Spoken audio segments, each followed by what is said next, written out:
Start streaming for real. Actually, we should do a podcast, please. But, Yes. you know, drop a couple letters from podcast. Pedcast, please. Just PDCST PLZ. I think it'll work. I see the live on Twitter, so I think we're good.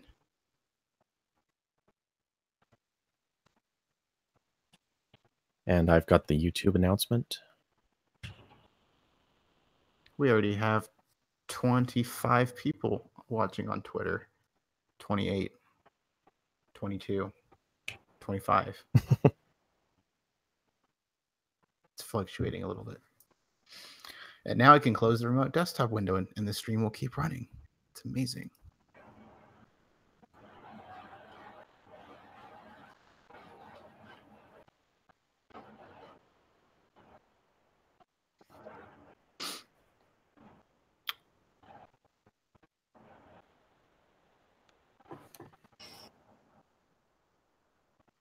What was that Pixel leak about?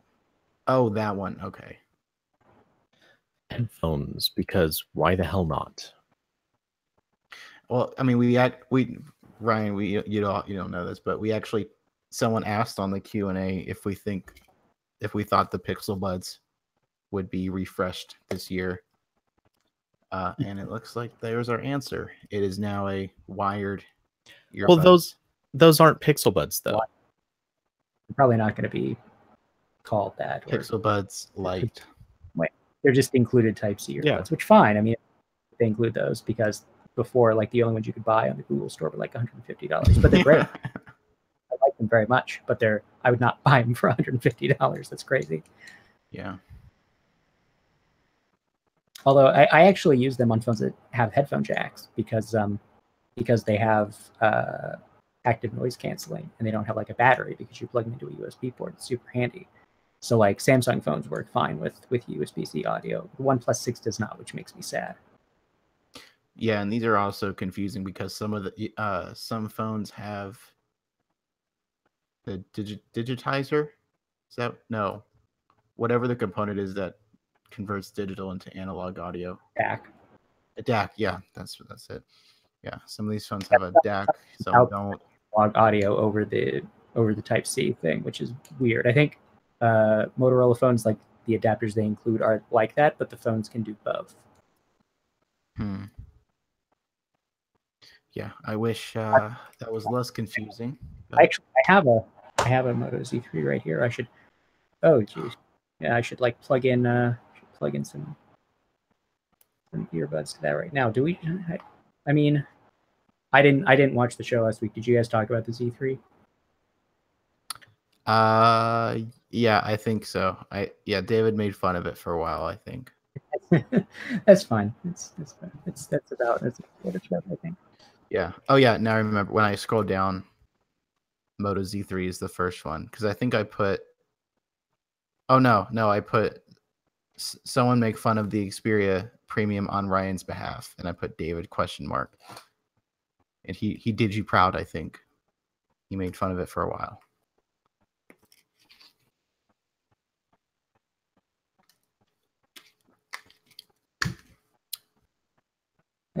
Correct me if I'm wrong. Somebody in the chat says that every phone has a DAC, but like phones that do digital out over USB-C, the DAC is in the adapter, right? Yes. If it's but like I know they all have to have a DAC. Period. Yeah. That's how digital audio becomes analog audio that goes out through speakers. But like in the phone. But it's speakers. Okay. Well, yeah. Yeah, because I know there's a lot of phones where like they'll have a DAC, but it doesn't interface with the Type-C. Like I bought just like USB-C to headphone adapters, and I tried it with my 2016 Pixel, which has a headphone jack, so it definitely has a DAC in it, but it does not work with those adapters for some reason. Wait, with which one? Just cheapo USB-C to headphone adapters with my 2016 Pixel. They're probably, I guess the cheap ones, it probably doesn't have its own DAC. It's probably looking right. Yeah, it's just an adapter. So I know like some phones they'll have a DAC, but they don't like interface over the Type-C port or something like that. Yeah, it's a mess. Everything about USB-C has kind of turned into like 50% good and then 50% wow, how could they have screwed this up? Yeah, it's definitely a one step forward, two steps back, I think. It could take another year or two before things stabilize, probably. I think we're in the it's time to start the show. We can stop talking about things that aren't actually part of the show now. We can do the show part of the show instead of the pre-show the show. Okay. Everybody get ready. Game pace is on. Pretend to be professional. That's not gonna happen. Welcome to the Android Please podcast. I'm your host, Ryan Whitwam. I'm Cody Toombs. And I'm Corbin Davenport. We have no one else here. Just the three of us this week. We have some people traveling. So despite this being a jam-packed week of news, it's just going to be the three of us. And so Android Pie happened this week. New version of Android. Big deal around here. So we've been using it for a couple of months as a developer preview, but now the final version is out. So all the things that we hoped they were going to fix and have not fixed are official now, which is unfortunate. And all of the neat things about Android Pie are still there, so that's nice. I think we've all used the final version now. So how are we feeling about this? I switched off the swipe navigation today. I had enough of it. I'm done. We'll get to the gesture nav here in just a minute. I promise. I have a lot to complain about. Okay. So it's also like we found out that it's called Pie, which I think is a very unimaginative name. Yeah. I feel like Android release, Google gets less and less fun. The statues are all boring now. Yeah. There's not even a Pi Easter egg in the OS. It's still just the P with the flashing line, like the expanding lines around it. It's like how do they not have a fun? So someone in the Twitch chat said baked beans looking statue. It's I miss the days when Android sucked and it was quirky and fun. I don't actually. Yeah. I remember that it was. I miss. Yeah. Well, we all miss the statues. Like I remember the jelly bean statue was great. Yeah, that one was very cool. I think the statue was fun too, despite Honeycomb being Honeycomb. Like the statue was really. Yeah, they've definitely become very corporatized at this point. It just doesn't feel like the Android that a lot of people kind of enjoyed just for its schlocky, hilarious weirdness. Yeah, I feel like Google wishes that they hadn't started with the dessert naming thing at this point, because they want it to be more serious, but they have to come up with these stupid names now. I wonder what they're going to do for Q, because like, what are you going to call it? Is there a Q dessert? I don't think so. Yeah. They're gonna be like Apple. They'll switch over to naming OSs after landmarks in California. So is there a Q national park in California? I'm not sure. California's so big at this point, they have to have accidentally used Q for something. Google will buy a national park and rename it to something that starts with a Q. That's their justification. Well, why not just invent a dessert? Yeah, exactly. Google invents a dessert. You heard it here first. Yeah. Yeah, I don't know. I can only imagine that they probably expected to. I don't think they even really planned that far ahead with Android, where there was an expectation that it was going to last long enough to need like a Z dessert or something like that. No, you can just say, I don't think they planned that far ahead, and just put in the sentence there. Yeah, actually, that is it. Somebody in chat just said something that I was thinking about a minute ago. If it is a quiche a dessert, although I don't think it's spelled like that. And I actually looked that up, and I don't think that it counts as a dessert. It's a savory item, so I'm going to go with probably not, although that would be the only thing that Google could reasonably use, I think. Well, I mean, there's there's been a lot of names where they're not really desserts; they're just sweet. Yeah, technically, it is not. Yeah, I think it would be like a dessert. It just needs to be something sweet. Like no one's eating jelly beans for dessert. I don't think. Well, there's a specific thing, and they've reiterated this many times. It is specifically "quote unquote" sweet treats. Yeah, it is not desserts. Yeah. So also, statue does look like it's made of baked beans. That's really gross. Now that yeah. Well, not the concept art, whatever image when it was released that they sent to everyone, the computer generated pie, it actually does look like baked beans. Yeah, I think an intern spent about 4 minutes on that artwork. It's real bad. Yeah. They should have got the guy that's running the Android Instagram to do that. Because if you have you seen those pictures? It's been a while since I've looked, but yeah, they did some really good work on that. They do some amazing like art miniature pictures with the Android figures, and it's fantastic. They should have got that guy to do the announcement artwork. So that's the real hero at Google, is the man or woman who runs the Android Instagram account. So have you guys been like interested at all in those action recommendations that it gives you in the app drawer? No, No, definitively no. They've never once come up with anything I would use. It's very much like the share dialogue. No, the share dialogue at least occasionally gets something right, even if by accident. These actions have never once been useful to me. See, so it's been useful to me a couple of times, but I think most of the apps on my phone don't support it because I mostly get like Plex and Nest stuff, and sometimes that's useful, except a lot of times the Nest shortcuts don't actually work. They don't go to the camera in the Nest app. They just open the Nest app. This is Google first-party software at work. Yeah. Actually, considering my entire phone or almost all the apps on my phone are Google apps at this point, I would think I should have something coming out of those that would be cool.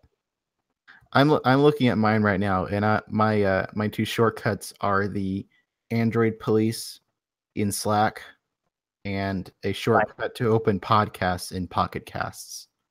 That's it. Well, so if you listen to podcasts a lot, maybe that'll be helpful. I do open those apps a lot, but I also have both of those on my home screen, so not saving me more time there. So there's also like Google's really pushing the angle that Android Pie is all about AI. So I guess the action recommendations are supposed to be part of that. But also there's adaptive battery that supposedly will learn which apps you use and don't use and when you use them, and it'll put things to sleep when you're probably not going to touch them to save battery life, and it'll wake them up when you're going to use them. And it all sounds like magic that I don't know that I entirely believe at this juncture, but that's a thing. There will also be smart reply support in notifications, but developers have to support the API. So right now, basically, I think just messaging probably that works with that. Oh yeah, that explains why I haven't seen that, because I have Hangouts as my SMS app. So Hangouts doesn't even have an adaptive icon at this point. Yeah, like here, look, I'll show you. So I have the Squircle icons enabled on my phone right now. Yeah. And Hangouts is the only one that's a circle. That's nice. Unfortunate. Oh, okay. So magnifying glass for highlighting text is pretty great, and I don't know why. I do like that. That's something good. They finally copied that from iOS like 7 years later. It's been like an unexpectedly nice win for me with Android Pie. Like it's just nice to have. Yeah. I mentioned this on the Q&A. I like most of I was not a fan of the visual refresh, looking at screenshots and stuff from the developer previews, but I think the end result is pretty good. I like the settings app that has the icons. Real white I hope that this switch to the material theming stuff with the white Google UIs is in preparation for allowing dark mode, because it's just getting real bright. I don't understand why the quick settings doesn't have a settings icon now until you like expand. Okay, yeah, that does bug me. That's that. Before And the notifications, there would be the settings, but now you have to go all the way into the quick settings. yeah, you gotta drag it down, and then you get the settings shortcut. That does bug me. And the other one thing that does bug me about Android P is that it cuts off the notification icons about halfway. Even though my phone doesn't have a notch, I still get punished. Yeah, that is annoying. Oh, also, notifications. Another one of, I guess, the AI things. It learns which notifications you swipe away, and it asks you if you want to like hide them permanently. Which, while interesting, I feel like that is maybe not addressing the problem Google thinks it is addressing. Because I can look at a notification and get everything I need out of it, and then swipe away. I don't have to like act on the notification to be happy that I saw it. Right. It's definitely one of those things where they're trying to guess at what we're looking for, and all too often it could solve the problem for a few people. And actually, for the people who don't have any idea how to turn notifications off, I bet this is probably going to be a huge thing for them. But for people like us, total waste of time. It actually gets in the way more than it helps. I don't know if the option is for the specific notification channel or the entire app. That is not clear to me. I've never actually blocked anything doing this. Every single time I end up tapping on keep showing. So I don't know either. But I wonder if there's like someplace I can reset my decisions for that and then try to turn one off. Because if it's for the channel, then that could actually be kind of handy sometimes. I would maybe use that more. Yeah, unless the app in question still doesn't support channels. Yes, that is unfortunate. That is the thing. So I'm now clearing the notifications on all of my phones to see if I can get it to trigger. Well, we'll be here a while. Are you guys using the gesture nav? Corbin already said that he turned it off, I guess. I am still using nav. So I am using gesture nav on my Carry phone, which is the original Pixel XL. I'm using the old school buttons on my Pixel 2 XL. And so best of both worlds. So I've been very vocal about my dissatisfaction with Google's gesture nav, and I'm kind of still in disbelief that it shipped in the state that it is in. Yes. It just feels like janky and unfinished, and the fact that Google has their like UI people going around and doing interviews about how awesome gesture nav is really does not sit right with me, because it's demonstrably bad in a lot of We copied Apple poorly. Yay. Yeah. So okay. The back button, it just sort of hangs out there to the left of the home button pill thing, it just looks stupid. I think that is dumb. Yep. Should come up with either a gesture for back or some completely different paradigm, but like that button looks bad. And you see it on every screen except for the home screen. It makes no sense that it is a thing anymore. Like, it's always going to be there, and it looks out of place the entire time. So you still tap, so you still can just tap to go home. So that part isn't different. But there's no overview button anymore. So you swipe up to get to multitasking, which is fine. But I don't understand why the app drawer is like behind that. So even if you're on the home screen and you swipe up on the app tray at the bottom, you still just go into multitasking. Well, if you keep swiping, like a longer swipe gets you halfway up the screen to open the app drawer, which is crazy. It feels awkward. I mean, I get it. It makes sense where somebody would come up with this, but it feels like it's just not quite right. And for what it's worth, it's about a third of the way up the screen. This doesn't make sense to me at all. If I swipe up on the app tray, I feel like that should be the app drawer. If I swipe up on the pill, then yes, I'm trying to navigate I want to access my app, my recent apps. I mean, I'm not adjusted to it. I've been using the phone, with my Pixel 2 XL with Pi full time since it came out, and on and off when it was in the preview, and I'm still not used to opening the app drawer like on the home screen. I still constantly just like flick up like I have been doing for years, expecting to get the app drawer, and it's like, oh nope, I have multitasking now. That's nice. Now I have to swipe up again to open the app drawer. I've just become completely accustomed to double swiping. Ugh. If I want into the app drawer, it's like, so much faster than trying to do the long swipe. It's literally twice as much work just to open the app drawer, which I do a lot. Google, come on. Yeah. Oh, see, I don't. For me, the app drawer is almost completely irrelevant. I put everything on either my home screens or it ends up being one of the things that's in the little recommendation dock at the bottom. That's actually the only thing I think they tend to get right, except now when I look at it, wow. 4 of the 5 apps are apps I almost never use. That's so weird. Normally this is like spot on, and right now I'm looking at it and it's completely off. Mine's pretty good.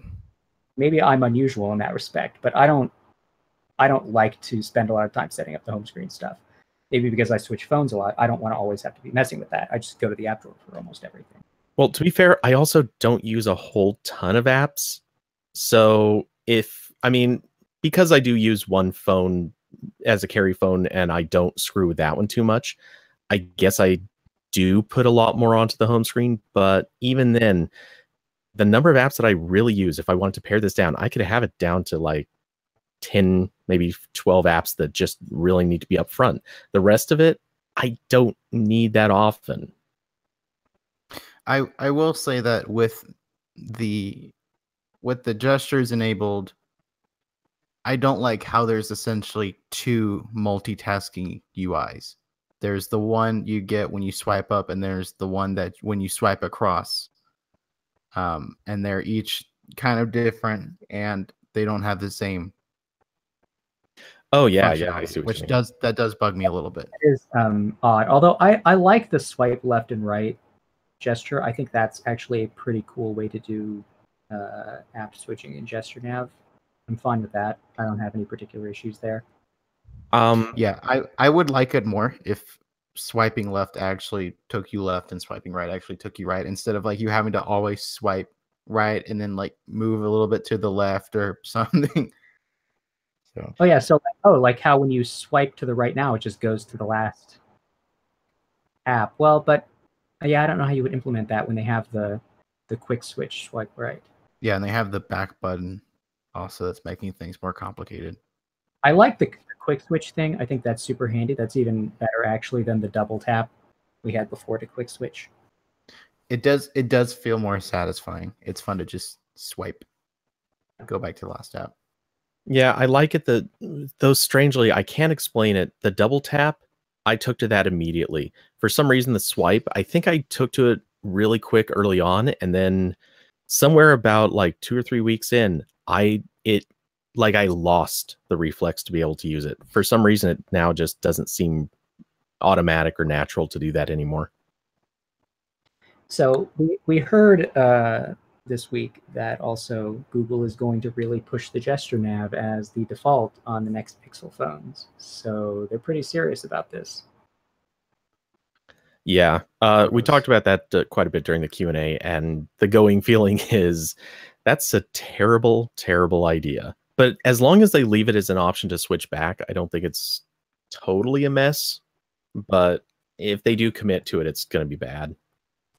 Yeah.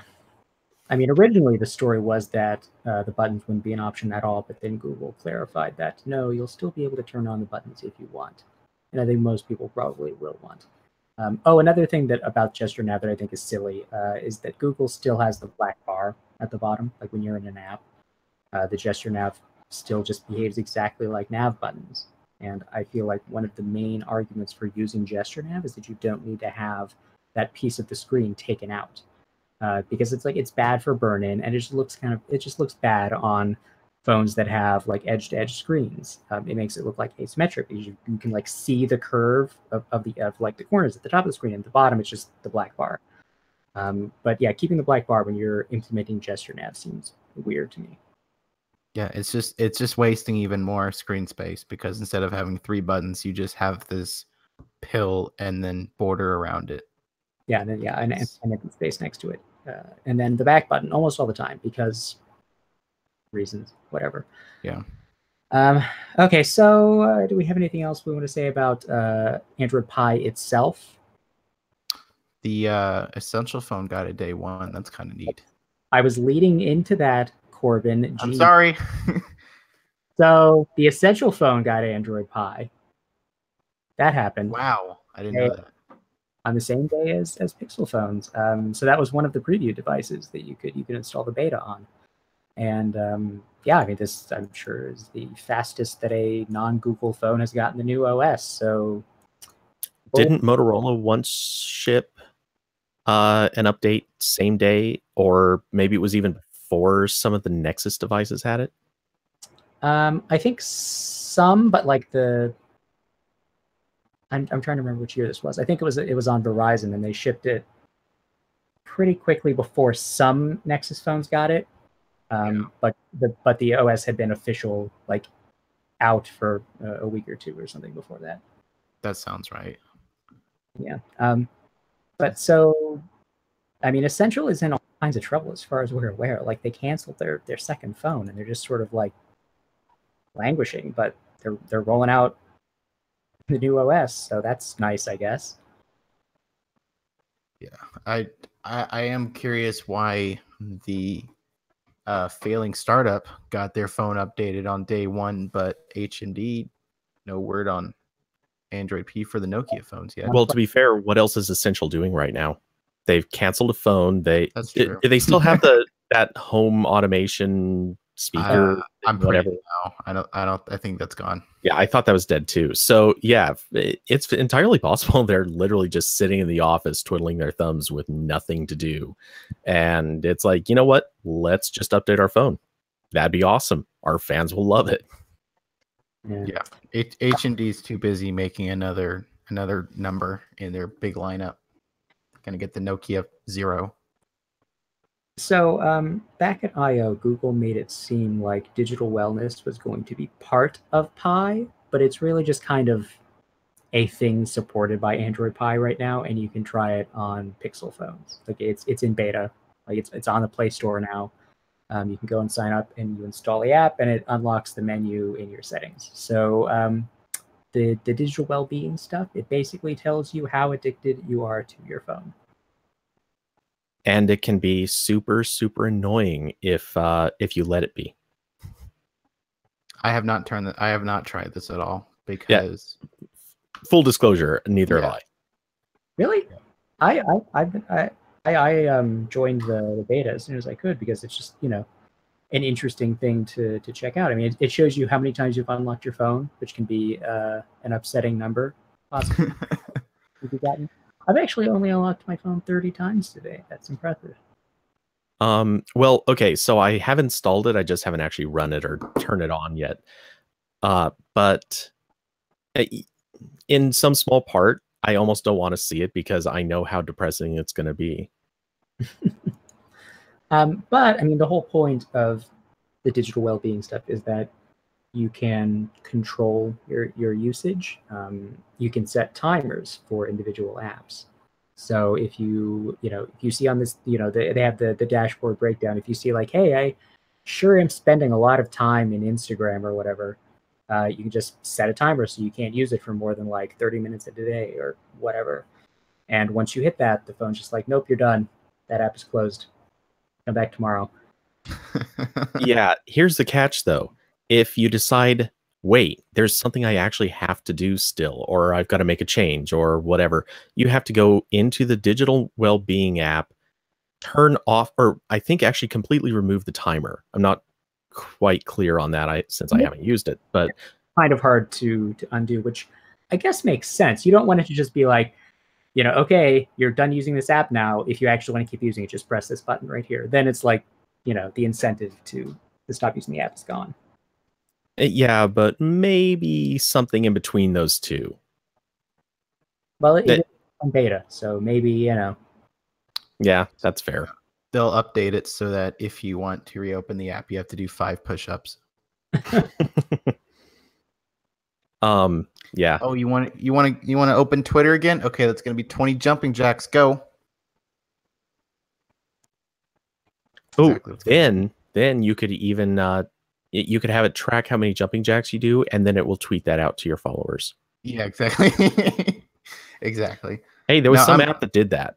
I'm gonna do that. I'm gonna make a digital wellness alternative where if you, for every minute you want to use a social media app, you have to do a jumping jack.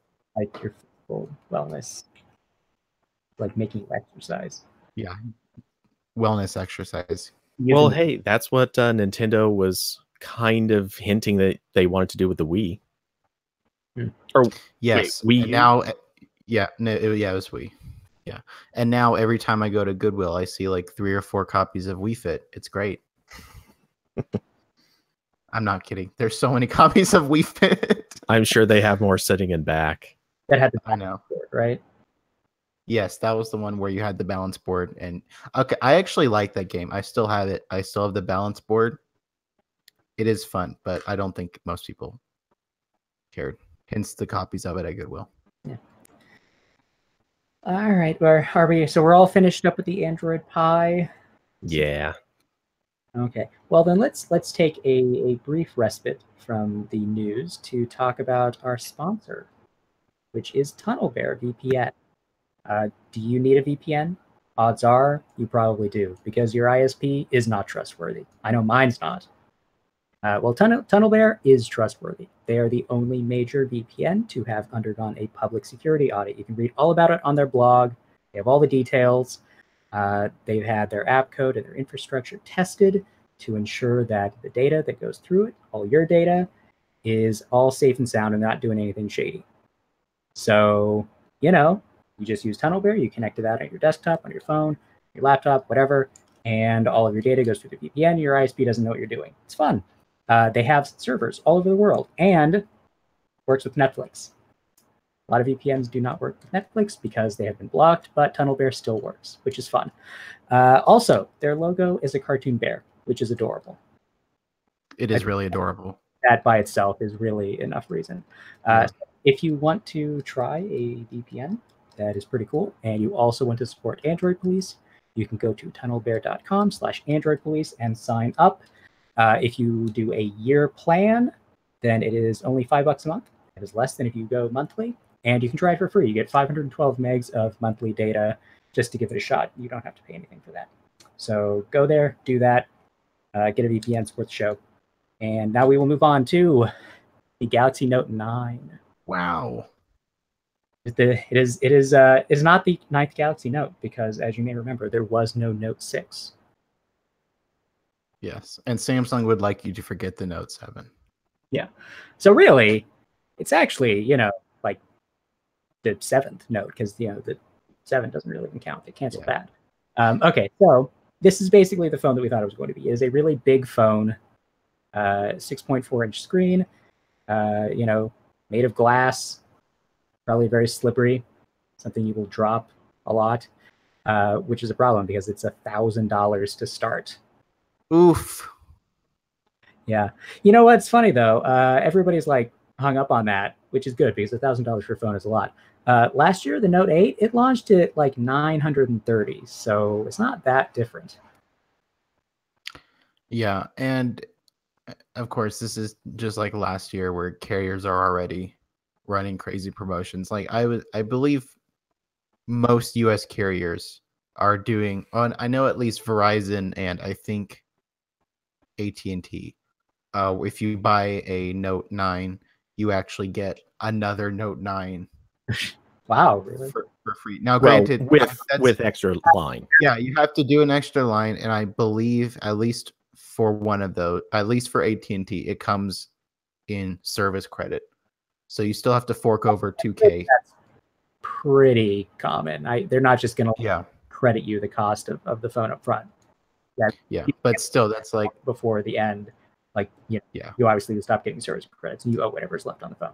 Well, and notably, they really drag it out. I've done this with AT&T before. It's in particular, you have to hold on to like plans, right? Instead of 24.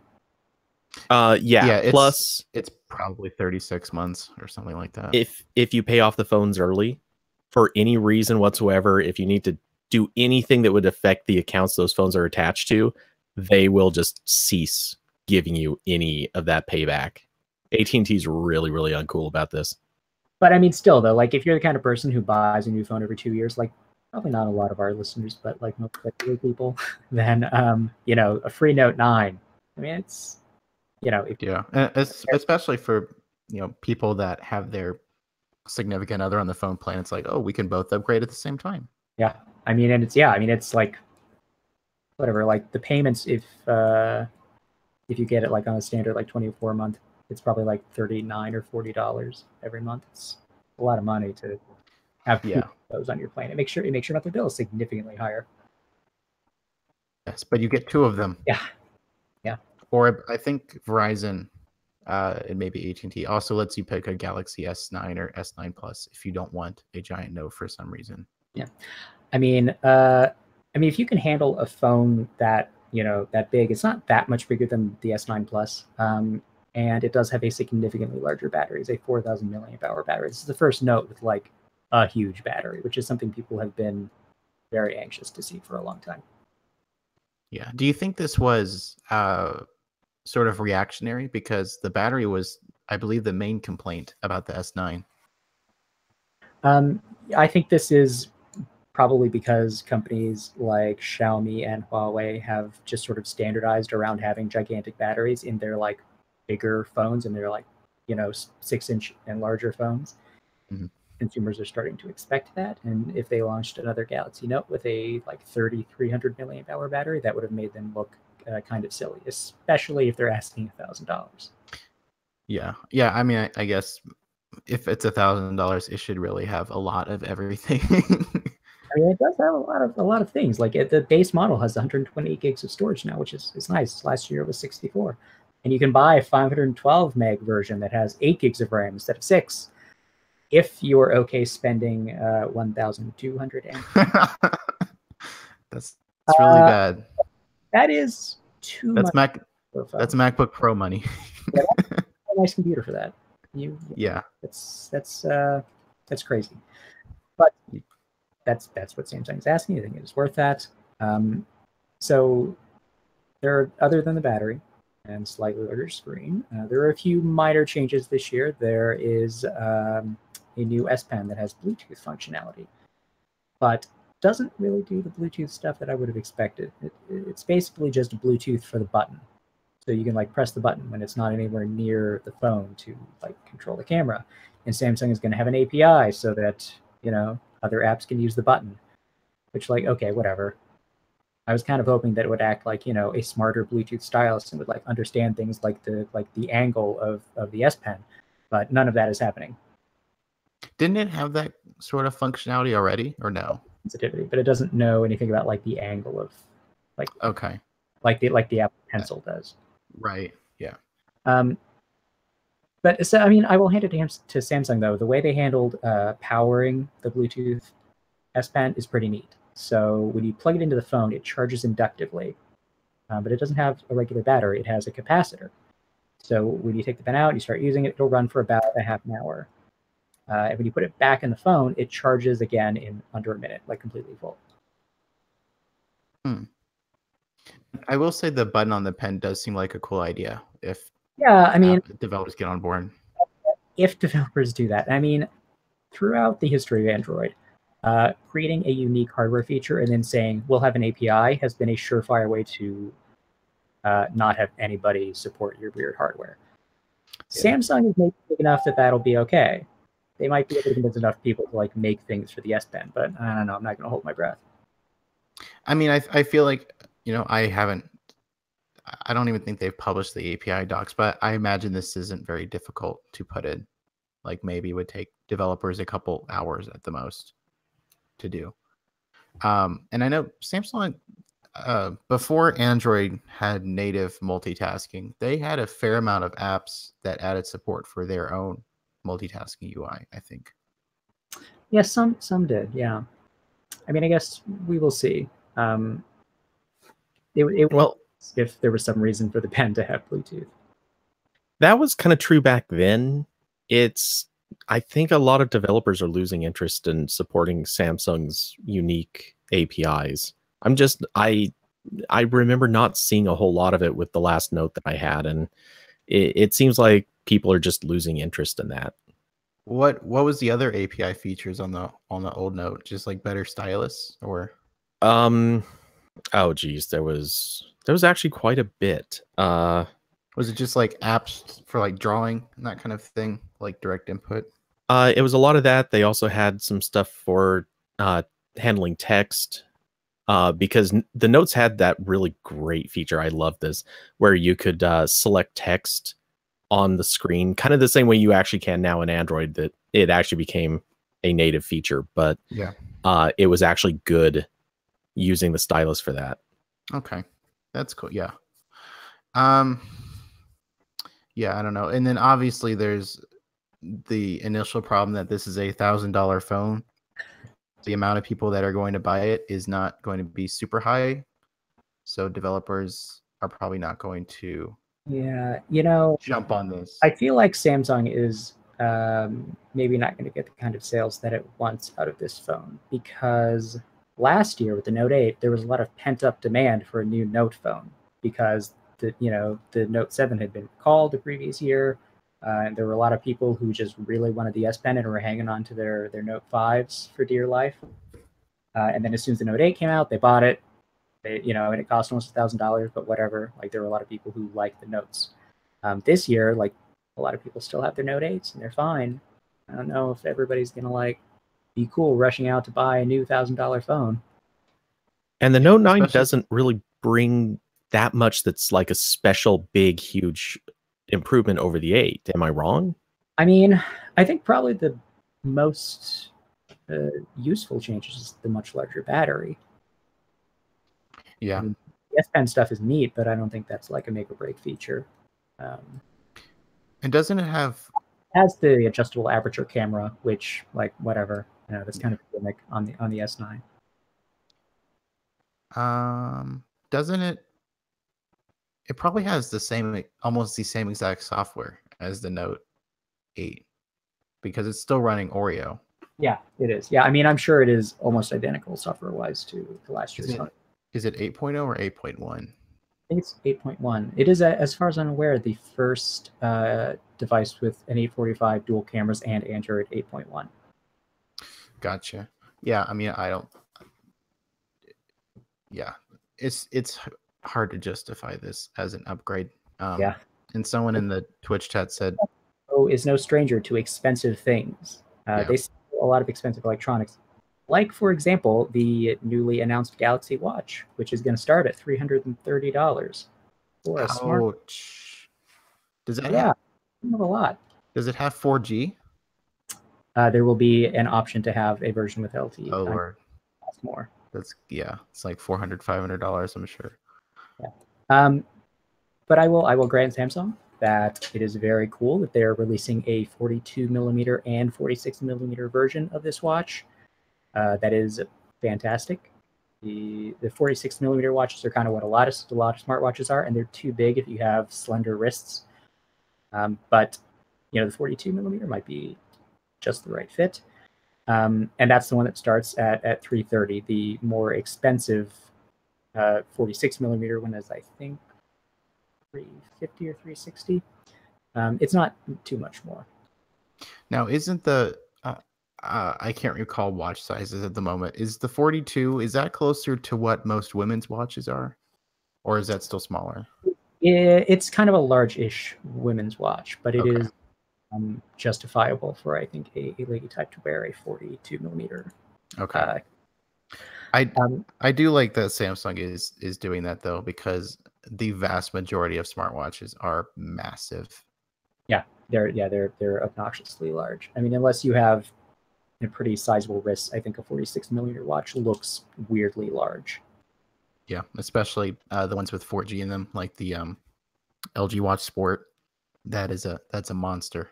I see people wearing that sometimes. I've seen like 2 or 3 of them probably in real life. Wow. And it always surprises me. there's a teller at my bank that has one, and I'm always just like, I always want to ask him, like, for real though.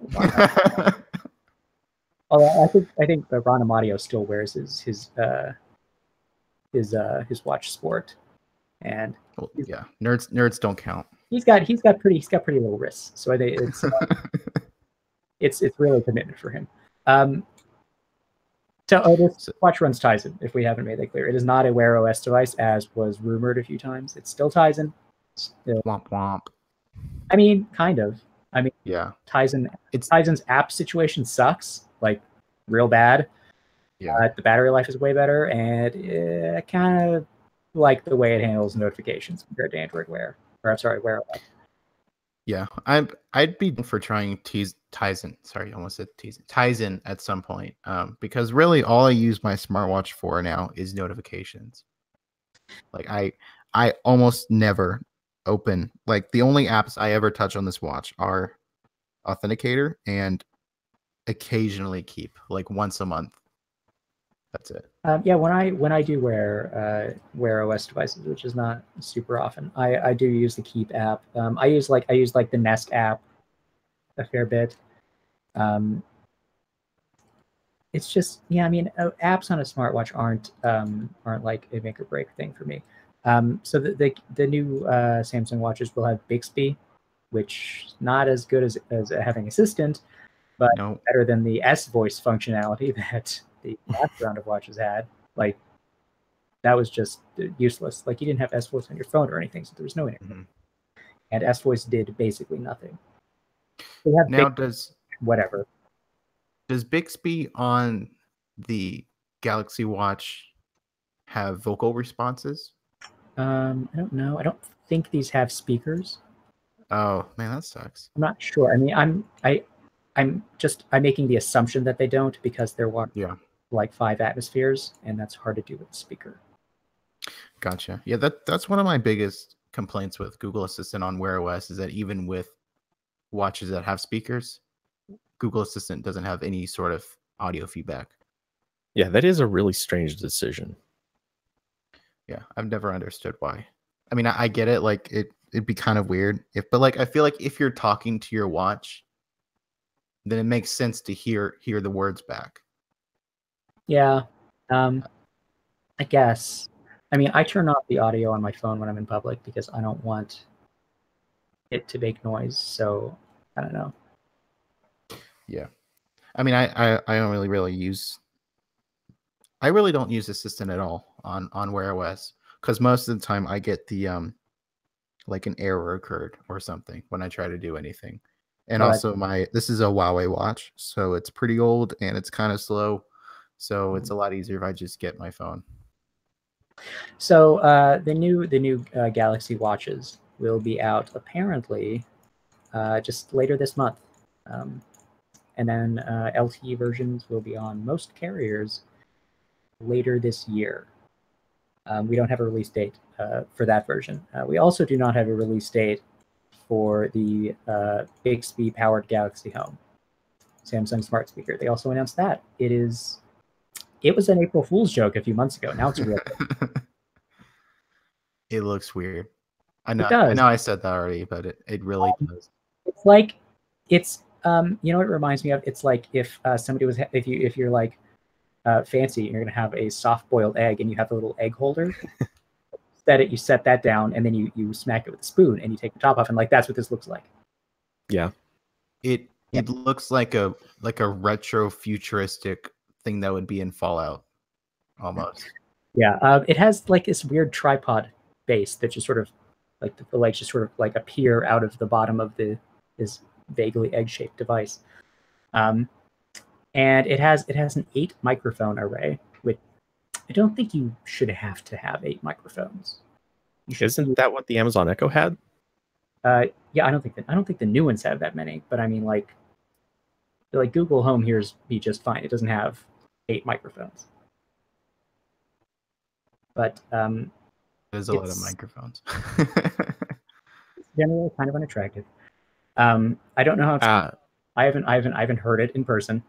But it has Bixby, which basically means it's going to be useless anyway. So Yeah. So someone in the Twitch chat mentioned, and I found this at the same time, that the second generation Echo has 7 microphones.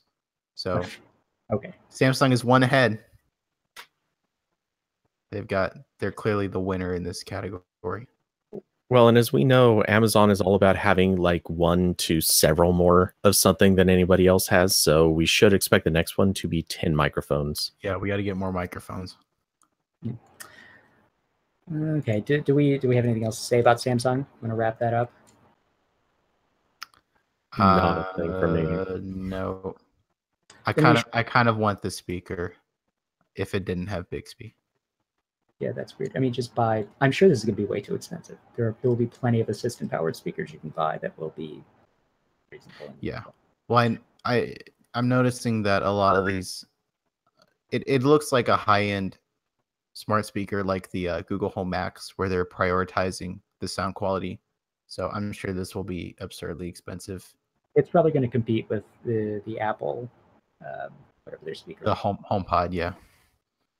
Okay, so also sort of tangentially related to Samsung news today, Fortnite on Android is a thing for Samsung users. I love Fork Knife. I do not like this game. I don't understand the appeal. I don't like it on desktop. I don't like it on mobile. I don't like it on consoles. I think it is a bad and boring game. But a lot of people like it, and now you can play it on Android if you have a Samsung phone. So it's I think it's the Galaxy S7 and later. Yes.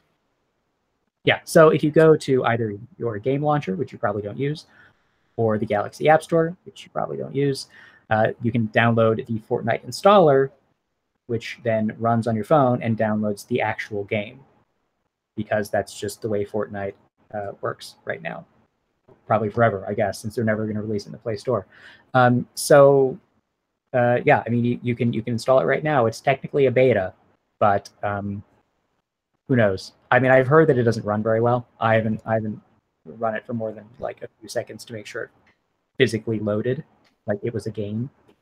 But well, I went in and played around, and wow, it's just so horrible. truly an abysmal game to play on mobile. Badly optimized. Yeah, it's badly optimized. It's at least on the S7 Edge, which probably is not the right phone to be playing this on. But I'm surprised that phone loads anything, frankly. Especially, yeah, when mine will have problems where it actually can't unlock the screen before it times out and goes back to a black screen. Yeah, it's a bit of a miracle that this phone is even functional.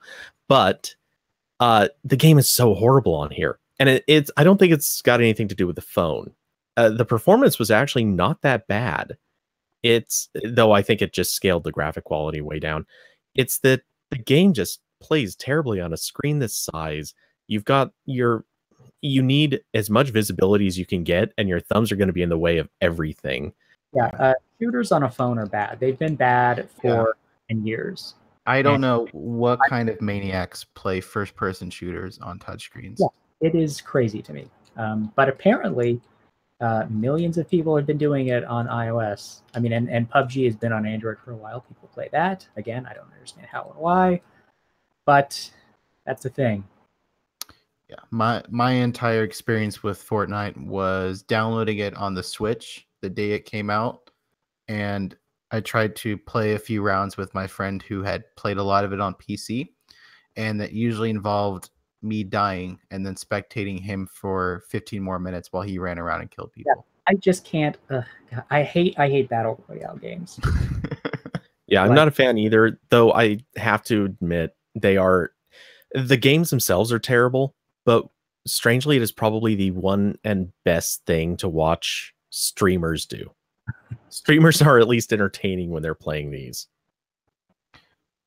But not the phone versions. No one in their right mind should play first-person shooters on phones.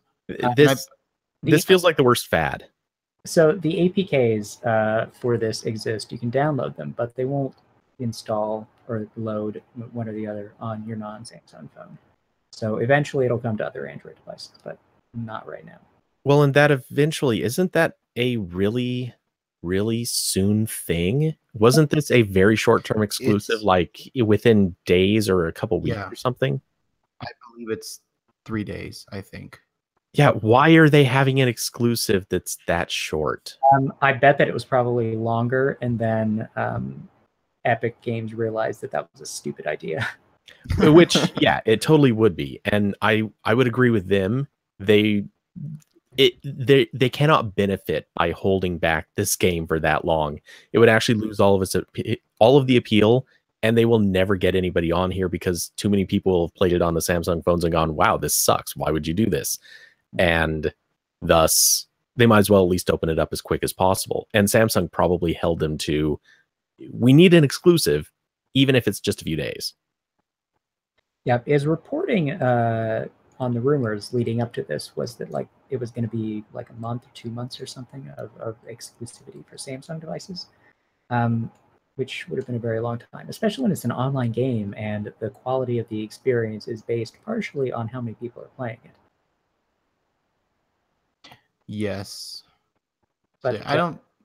3 days does seem really silly though. Like that's not even an exclusivity period. That's exclusivity. Yeah. I can't talk today. All right, and for quick reference, there's a list of different phones that will be supported in the near future, and I'm not going to take the time to count every model. I'll just say this: there are 11 different manufacturers that, with almost all of them having at least one, or sorry, at least 2 or 3 models. Some of them have like a dozen different models that will be supported very soon. So this is, this is going to open up really quick. Yeah, it almost doesn't even matter unless you're getting the Note 8 with your Galaxy skin that you can pimp to all the other Fortnite players. You mean the Note 9? Yes, I do. Tab S4 has an exclusive skin. Ooh. So you can either buy an overpriced phone or an overpriced tablet. Hey, in the context of $1,000 goddamn dollars, the $650 Tab S4 is looking like a pretty good deal. Yeah, yeah. Exclusive Fortnite skin, I guess. That doesn't seem that. So yeah, the Fortnite is a thing on Android, sort of, and it's bad. Let's move on to another thing that's probably going to be bad. The Pixel 3 XL leaked yet again. Best leak we've seen so far of a very ugly phone. Yes. It looks ugly. Yeah, that's all I have to say. Notch, big chin. This was the retail packaging that we saw. And I guess one upshot, it has USB-C wired headphones in the box, and they look pretty okay. We'll see. They're doing that weird thing where the cord becomes part of what holds it in your ear, and sometimes those work, sometimes they're not so comfortable. Otherwise, they look like really pretty generic earbuds. I mean, it's nice they're at least including Type-C earbuds instead of just the adapter. Previously, the only Type-C earbuds you could get from Google that would sort of be assured of proper functionality with the Pixel were the $150 earbuds from, I forget which company, like AdaptQ or AdaptX, something like that. I don't know. I have them sitting around here someplace. But yeah, those are way too expensive. It's nice they're including something if they're going to be taking away your headphone jack. Yeah, and it looks like from the pictures they still have a headphone adapter in the box. So if you don't do they? Yeah, that too. Okay, yeah. That's what I was worried about. Is I was going to say if they don't have that, then they're taking away, or not taking away, but they're adding a hurdle to you having a choice of which headphones you want to use, and that would suck more. I think this might be the first leak where we've seen just sort of the regular phone OS running, and you can get a sense for how gigantic the status bar is because of the super tall screen notch. It's like essential phone tall, like maybe even a little bit more. I don't know. But it's so wide because of the dual cameras, which have, I'm sure, some functionality I'm not aware of. It just looks bad. think it saves any space on the front of the phone because the status bar is twice as big as it should be. Like moving that stuff up to the top of the device doesn't save you any space. Yeah, and what's even worse is that in that picture of the OS, the emergency calls only can't even fit on the left side. And then if you would, two notification icons you Yeah. can see. Two, because there's the clock, notification icon, and the dot to indicate there are more. Yeah, and then what even bugs me even more than that is that if you look at the picture of or I guess in all of them, but I'm looking at the one with the lock screen, the battery icon is like rubbing up against the edge of the screen because there's like a 30-degree curve. Yeah, it's real bad. This is just really bad. It's not a good looking phone.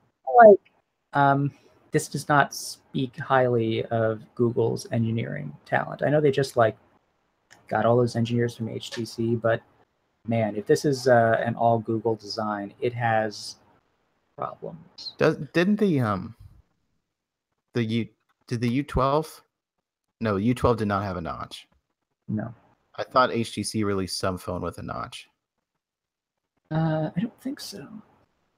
That's probably the one mistake that they did not make with the U12. Well, wait for the U13. Yeah, fair point. Yeah. Still figuring out the notch. It'll give them another year or two. Yeah, no, I think this phone looks, like this is going to be it. There's no reason to expect that it's going to be some other XL phone that arrives in a few months. I think the smaller Pixel is going to be the one to have this year. The same as far as we're aware, so you're not really losing out on anything. Like if you get like a Galaxy S9 over the S9 Plus, then you don't get the zoom camera. But there's just the one camera sensor on the Pixel phones, so you can get the smaller one. You get all the same stuff. It'll have, from what we're aware of, it'll have like a taller 18:9 screen this year. Slightly smaller bezels, but not the notch, not the gigantic notch. It's just unpleasant to look at, and it makes me sad.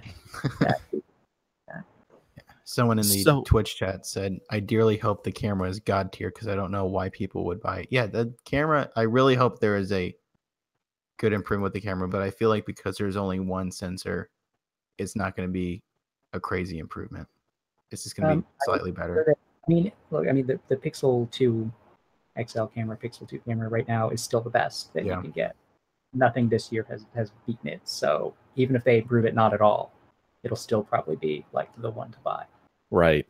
So I have to say it, a few years ago, I remember looking at the options between two phones that were going to be coming out, and it was the 6P and the 5X, and I was determined to get the 5X. I even ordered the 5X, and at some point I learned something about the 6P. I think it was that the slow-mo frame rate was double what the 5X could do. Yeah. And at that point, it convinced me, you know what? I'll put up with this ugly phone that has this terrible looking window on the back, which is less relevant, but still ugly as can be. And I'm just wondering, will we be listening to the announcement and Google pops up with something like, oh, hey, by the way, this does blank, and it's amazing. Oh, I'm curious if I don't know about everyone else, but for me, like, it might not take that much for them to say, you know what, we can also do this on this one model. And that might sway me. Pixel though, right? I mean, the smaller one has been identical feature-wise. Well, okay, that happened twice. Google is notorious for having a lot of patterns that are a pattern of two. They do it all the time. We'll see. They will announce that Animojis are only on the Pixel XL. Okay, great. That's a great reason. Yeah. Yep. That would actually kill sales of the XL for sure. Yeah. So if we're all done with the Pixel, there's one other phone to talk about, and it is a pretty weird one. Just today, as we are recording the podcast, we have posted a leak of the new Palm phone. Yes, Palm phone, but it is manufactured by TCL. That is the company that's doing the BlackBerry phones now. They basically just acquired the Palm name, and they're going to make this thing. It's It's a phone, kind of. It's a tiny phone. Yes. It is a tiny phone. It has a 3.3-inch screen. It looks like a stretched out Apple Watch. And I mean, if anybody listening has not like seen the picture on the site, go and look at it now. And like when I saw this, like when I saw the thing that we got about this, like I like laughed out loud, literally. Like there was laughter instantly. Ryan LOL'd. Yeah, LOL'd for real. It just looks like something that wouldn't be real, but like we're pretty sure it's real. So yeah, it's got a Snapdragon 435, 3 gigs of RAM, 32 gigs of storage. So it's like it's fine, like like mid-range phone. But then like the tiny screen, and the battery is only 800 milliamp hours. I just can't shake the thought that this is exactly what you go into Walmart and buy for $70 with a prepaid card in it, and that's totally what it seems like. But I mean, it's class. But the Palm name still has some value. I can't imagine. Not after this. That's the thing. TCL would like license the name and then say, "Okay, let's make some garbage with this name." Yeah, and that's what it is. I mean, that's what they've been doing with off BlackBerry. the last name.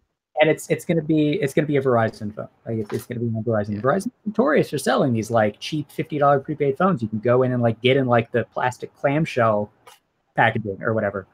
So I don't know. Maybe that's what this will be, but I don't know. I mean, it is interesting. Like it is an interesting little phone. Like I want to see one. I want to hold the tiny little phone in my hand. I am more interested in this than the Note. Definitely. I mean, it's definitely an unexpected thing. And, sometimes it's nice to have unexpected phone stuff because so many phones are the same these days. So I applaud TCL for making something weird because sometimes you just need weird. Even if it's a bad phone, I want people to keep doing weird stuff because one of these days, the weird thing will actually work out really well. I mean, whatever, 8 years ago, the original Note was considered pretty weird. But, it was gigantic and had a stylus, and like, that's crazy. But now everybody loves Notes, so except for Corbin. Corbin does not. Yeah. So I'm trying to think. This has a 3.3-inch screen. Didn't the original iPhones have a? Was it 3.4? I think it was 3.4. Okay, so this is 5. Was it? I don't actually know.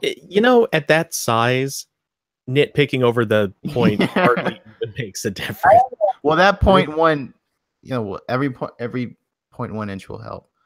Yeah, I want to point out I was right. It's 3.5 inches. Yeah, okay. So it's the size of an iPhone 3G, and it kind of looks like one.